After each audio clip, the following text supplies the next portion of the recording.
It's Cougar Sports Saturday. Bear inside the 5. Bear into the end zone. It's a touchdown. Cougar Sports Saturday, a presentation of KSL Sports. Rob right to third. Just won it for BYU. BYU Sports Talk by Cougar fans for Cougar fans. Here are your hosts, Mitch Harper and Nate Slack, on your legacy home of the Cougars. KSL News Radio, 102.7 FM and 1160 AM. Hour number 3 of Cougar Sports Saturday on Saturday, August 22nd, the last Saturday without college football for the remainder of the year. Let's freaking go. I am so ready. I'm so ready for this BYU football season because you know what? They got the chance, Nate, to, I think, maybe make some history. This team could be really good, and they're knocking on the doorstep, potentially, of being a playoff team. And we were talking, there was an interesting stat that you saw, and we were looking at it with these teams, and unfortunately for BYU, it's true. It's a painful stat, Mitch. BYU is the only team in the Big 12 to not have played a game in the BCS or a New Year's Day bowl game, or New Year's Six bowl game. Yeah, or a college football playoff. College football playoff, yeah. They're the only one. The only one.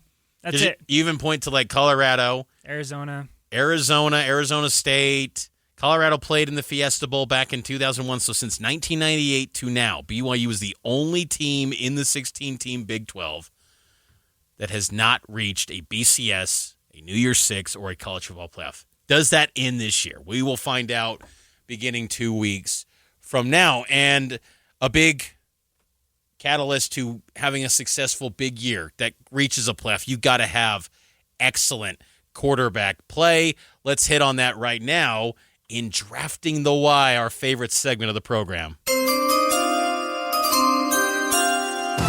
Mitch and Nate are drafting everything in the world of BYU sports. It's time for Drafting the Why on Cougar Sports Saturday. Drafting the Why, Mitch. We're going to go back and forth, picking our favorite quarterbacks of the BYU Kalani Sitake era. So dating back to 2016, this is year 10 for Kalani. Man, I can't believe it's been that fast already. I know. Because you got to think, too, Bronco was here from 2005 until 2015 was his last season. So Kalani's going into the same year, same time frame that Bronco was here. And you hope that Kalani doesn't do what Bronco did and leave after year 11. You hope that doesn't happen. I don't want to have a sour note there, but it has been wild to think how fast time has flown by. I remember driving back from Vegas after that Vegas Bowl, and that following Monday, they had Kalani's introductory press conference at the BYU Broadcasting Building, and see where it's grown. And throughout those years, there's been some really good quarterback play for BYU in the Kalani Sitake era. So who's got the first pick this week? That is going to be you, Mitch. Okay. I think you know where I'm going. I know exactly where I'm going Zach Wilson, first pick. I think Zach was awesome. I think he's the best quarterback that Kalani's had since he's been at BYU. And, look, we didn't hit on it on Cougar Tales, but Zach, making a case maybe to be QB2 with the Saints. I love to see that. Zach Wilson's got the talent, man, and he was so good. That 2020 season's an all-timer in BYU football history, and Zach was just flawless that season. He was so good. And, yeah, give me that. It's not even thinking. Take the card up to the podium. Number 1 pick, Zach Wilson. Let's case close there. Yeah, Zach's really good. He was a great quarterback, especially that 2020 season. There were kind of some ups and downs in 2019. That Toledo game, he threw a late pick that really doomed BYU there. Didn't play great against Hawaii in that bowl game. But Zach he's still the best quarterback that Kalani's had. Am I off? Or are you going to prove me that I'm having an oversight here with your pick? But, like, well, let's give you the stage. Like, let's go with your number 1 pick. Who are you going with? And if he maybe this individual was atop your big board when it came to Kalani Sitake era quarterbacks. Yeah, so Zach Wilson was actually number 2 on my list. Oh, wow. So I get my number 1 pick, and that's Jaren Hall. Okay. And I say Jaren Hall is the best because of what he did over his full career at BYU. I'm taking into account 2021 and 2022 because I think what he was able to do at BYU, those schedules were tougher. And I understand Zach Wilson had no say in who BYU was playing in 2020. and he did exactly what he was supposed to against the teams that BYU played in 2020. But at the end of the day, like, yes, he had that fantastic touchdown pass against Dax Milne against Houston. He had that great touchdown pass to Dax Milne against Troy where he's going across his body. But what Jaren Hall did in 2021 against Virginia, against USC, he had a great game against, Arkansas. Ended the losing streak. Ended the losing streak against Utah in 2021. Yeah. He has some beautiful passes to Puka against Arkansas. BYU lost that game. But I just think overall, his full BYU career, I feel like Jaren Hall was better than Zach Wilson at BYU. And I think that's why this debate in drafting the Y quarterbacks in the Kalani era is interesting, because there have been some excellent signal callers in the Kalani era, and I'd be curious. Cougar Nation, you chime in 57500. Who would you pick, Zach Wilson or Jaren Hall? We'll give the rest of our picks too. My second pick, I'm going to go Taysom Hill. Taysom Hill, even though that 2016 season, I thought BYU miscast him a little bit. I think they were kind of going with an old school pro style offense with Ty Detmer. There were benefits off the field for Taysom learning how to operate like a pro that I think added a lot of value for him in his NFL career. But I just thought that offense was not the right fit for him. I think he would have been so much better in 2016 had they gone a little bit more tempo as they were doing with Robert and I, and when Taysom was really thriving in 2014 and 15.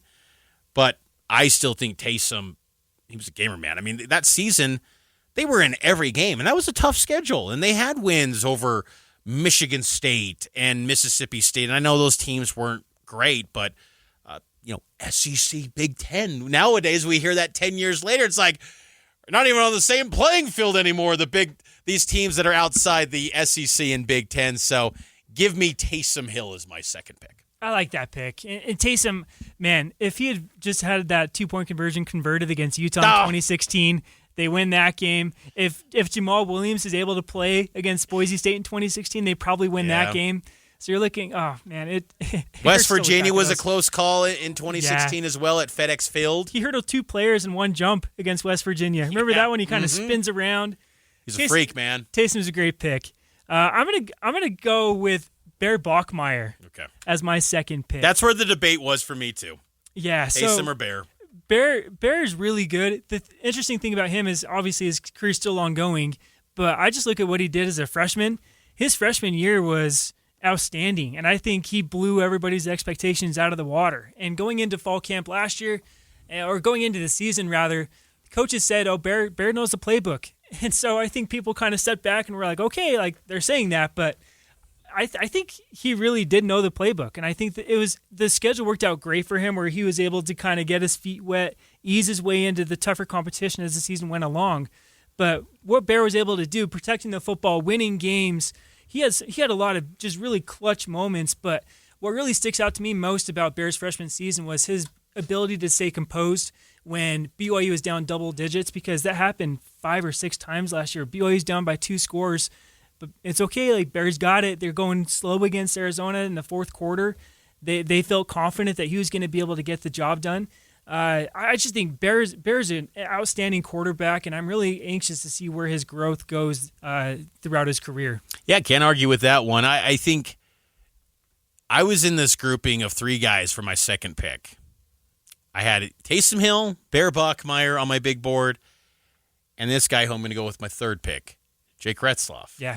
Polarizing opinions on Jake Retzloff as a BYU quarterback. I mean, honestly, he had some mistakes. That 2023 season, you probably should beat Oklahoma. If you don't throw that pass that then gets returned on that sloppy, gray-skied field, and it was... Gosh, that was just terrible. That's got to be the biggest momentum swing in BYU history. That one single play. But in 2024, he was dealing. And there were still times against SMU where I remember the following week going into the Wyoming game, despite that win at SMU, where it felt like, is Jake kind of on the clock? Does he have to step it up and respond? But he just kept answering the bell and doing enough, and He got better over the course of that season, and he was the guy that led BYU into power conference era of football. He delivers a big win, and that 2024 team's an all-time BYU team, and he was the quarterback. So give me Jake Retzloff as my third pick. I like that. That's where I had him as well. This is where I think it gets really interesting. Go a lot of different ways. You've got a lot of guys who played but may have not had the most success. I think this one's a given, though. The next guy's got to be Tanner Mangum. So that's where I'm going with my third pick. A given? I think so. I think it's a given. I think Tanner... Are you factoring in 2015? Because that's not Kalani era, though. Not 15, so obviously just 17 and 18. And 16 too, the Poinsettia Bowl. And 16 Poinsettia Bowl. But that was really just Jamal Williams because that was everything though within the Kalani. I'm stunned he's on this list, Nate. Well, I just think it was kind of slim pickings. So here's my reasoning for putting Tanner there. One was the win against Wisconsin. So you get a top 10 win on the road against Wisconsin. The win against Arizona 2018 as well. Because 2017 he also had that pretty big. Was it an Achilles injury he suffered against? Was it Fresno State or? Yes, 2017. Yes. So he goes down injured. I don't know how much of 2017 falls on his shoulders versus just that offense was not good. It was not good under Ty Detmer. You talked about how good Taysom played in 2016. I wonder how much better BYU would have done in 2016 had they had a different offensive coordinator. And I think Taysom Hill and Jamal Williams were able to cover up a lot of the problems that team had. Because the defense, too, they had Harvey Longy, they had Kai Nakua, they had Francis Bernard. Like it was a fantastic team, and I think they were able to cover up a lot of the bad things in the offense. So I think Tanner Mangum is a kind of a victim of the circumstances as opposed to him being at fault for 2017. Okay. I think that's fair. I think what I'm just kind of surprised by on this pick, that was your third pick out of 4, and you left this guy off the board, and you left him for me, Baylor Romney.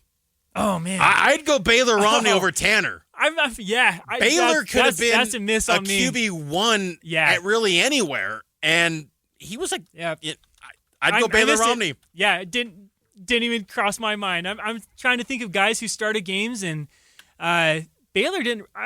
Did he start any games? He would come in quite a bit. Like I remember the USF game in 2019. He came in. Boise State 29. Yeah, he started that game. Yep. And because Zach was hurt, and then Jaron Hall got hurt, and because Jaron got hurt in the USF game. Yeah. And then in 2019, they're 2-4, and it's a rainy late night. Boise's rolling, and they look like they're on their way to a New Year's 6.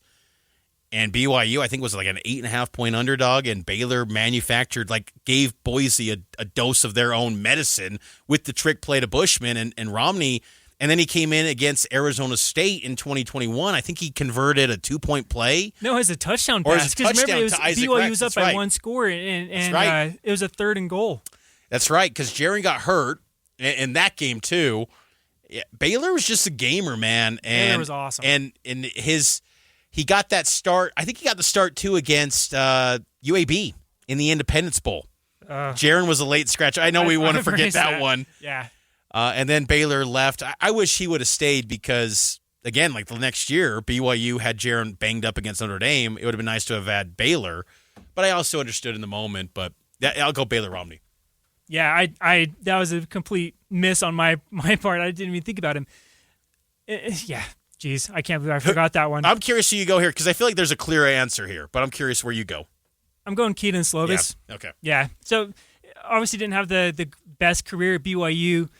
It's still the weirdest thing. I don't know exactly what happened. There was rumors of a possible elbow injury. Was he just benched? I don't know. I don't think BYU loses out the rest of the season if he plays in the games that Jake Retzloff played in. You think so?